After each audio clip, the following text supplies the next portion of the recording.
the game, then the appeal can tell you, we are going to tell you, okay, if you can appeal after this, then we turn back because it's after games. Yes, same game. Then go and play your remaining games. Anyway, tomorrow we'll show us the lot, but this is really confusing. Really. Very confusing. It is really confusing. Very confusing. And that is why some of the inconsistency we see.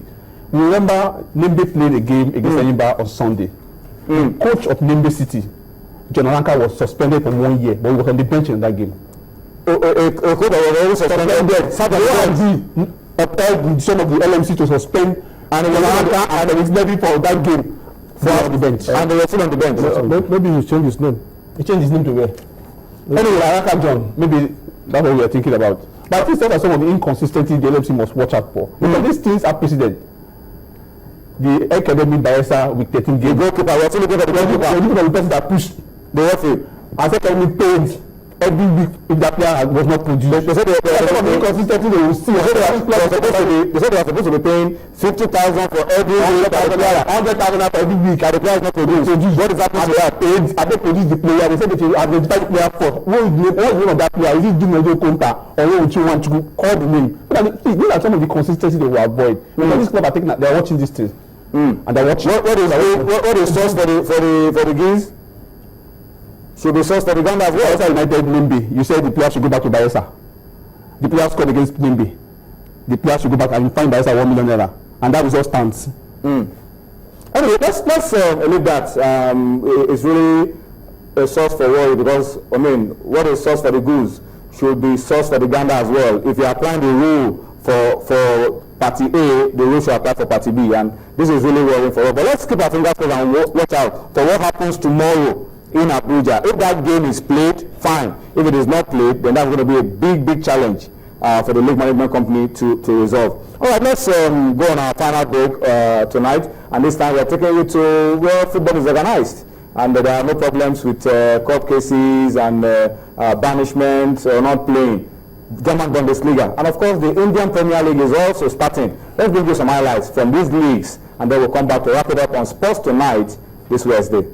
Highlights for you from the Indian Premier League and of course the German Bundesliga. We've made a final change, and for the rest of the show, Remy Adebayo is going to be with us on Sports Tonight. Remy, what have you got for us? I mean, you've been keeping your eyes and keeping close watch on the Senzo Meyiwa story. Yeah. What have you got for us? Well, burial arrangements, the final details of the burial arrangement being put together, and we also hear Meyiwa's family do not want to see Kelly Kumalo at the burial. We also know that both had a child, even though they weren't married. But Meyiwa's father says his wife is allowed, but Kelly should not even think of coming anywhere near the burial. It's even in the news that the father is in the process of reclaiming Senso's property, 2 cars and his ID with Kelly, and all of that's not really. And she's been suffering a lot of backlash from people on Twitter, on Facebook. A lot of people calling her a marriage breaker, you know, all sorts of names that can be used on air. But Senso Meyiwa goes down as a hero, loved by many, respected by all. It was a sad case, and I'm hoping that the killers would be found and brought to justice. And like we've joked about, if these guys are anywhere near Nigeria, anybody who has sports them. We are telling us that if you see anybody that looks like this guy, report them.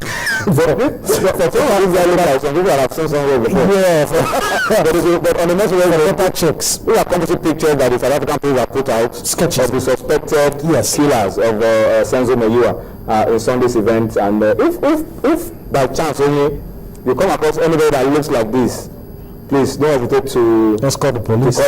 So the implication is that they could get jungle justice. Yes, instantly. Well, maybe not in Nigeria, because Nigerians may not really identify, apart from football people, identify with Senzo Meyiwa. But I mean, if these guys are caught anywhere around Soweto I mean, they could be gone if the police is not close by. They could be gone because that guy is such a hero. But I know the police they're on this because the whole world is watching and they won't want to let themselves down. It's not going to be good for South Africa if these guys are not apprehended and as quickly as possible brought to justice the normal way. But if it turns out that these guys are burnt or maimed or killed or not through the normal route, it's not going to be good for the image of the South Africans.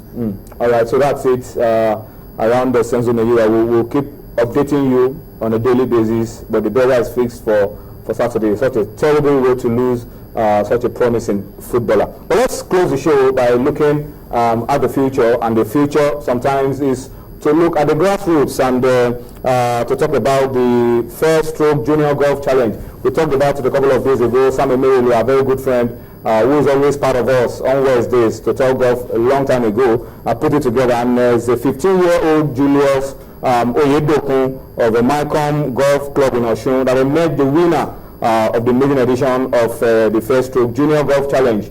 The event, of course, featured young golfers from Ikoyi, Ikeja, Abeokuta, Shagamu, Ewokoro, and of course the Meyiwa Golf Clubs. Sylvester Joseph of Ikoyi Golf Club finished runner-up, while Raimot Ibrahim from Abeokuta Golf Club made the best player in the girls category. The Nigeria Golf Federation also announced that 3 of the golfers will be part of its continental and international tours to learn more about the rudiments of golf. All right, so that's a good one for Sam, and we are happy that he's doing something for the young ones, and we hope that this effort helps to produce the future Tiger Woods, and helps us to take advantage of the possibilities that golf can bring to the young ones. It's create employment and open up a whole lot of space. Exactly, and impossible is nothing.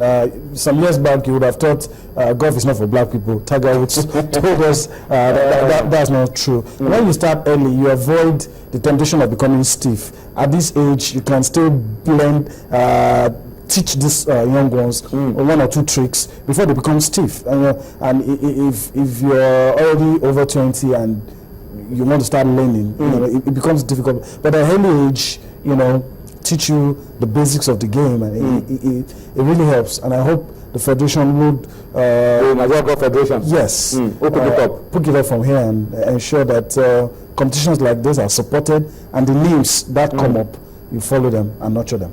All right, so that's it. As we wrap up the show tonight, let's just wrap up with some comments from Twitter. Philip Onwawuno says we should be soft on the league management company because they are trying to manage the situation. The league is about ending, and they don't want anything to disturb the league. That's why maybe they are taking it easy with Giwa FC and the other clubs and Nende City at this time of the season. Maybe there's some reason in what he's saying. Really, he says we are watching. And then Emeka Bena says the LMC and the NFF, O&D, should learn to stamp their feet on the ground concerning disciplinary matters in our league, so that we will be able to enforce the rules and not break the rules. Football is a unifying factor. The FIFA regular armor is laughing, but that's coming from Perez George. Olayinka Owolola says we are not doing football at all in this country, and this is down to the administrators. They are the ones drawing the country backwards. That's from Yinka Owolola. And the final one says, I'm surprised and amazed at Ahmad Jupinik's maturity. That's coming from Stanley at Stan Walker.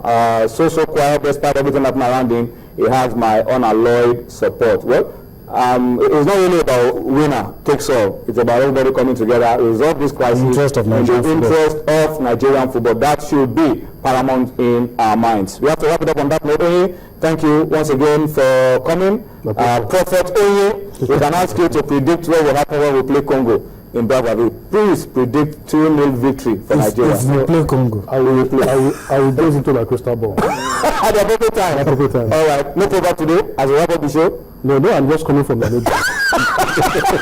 You have to adjust. I'm still adjusting. You're still adjusting. All right. That's how we have to wrap it up, of course, tonight, this midweek. Thank you for watching. We'll see you tomorrow. Bye-bye now.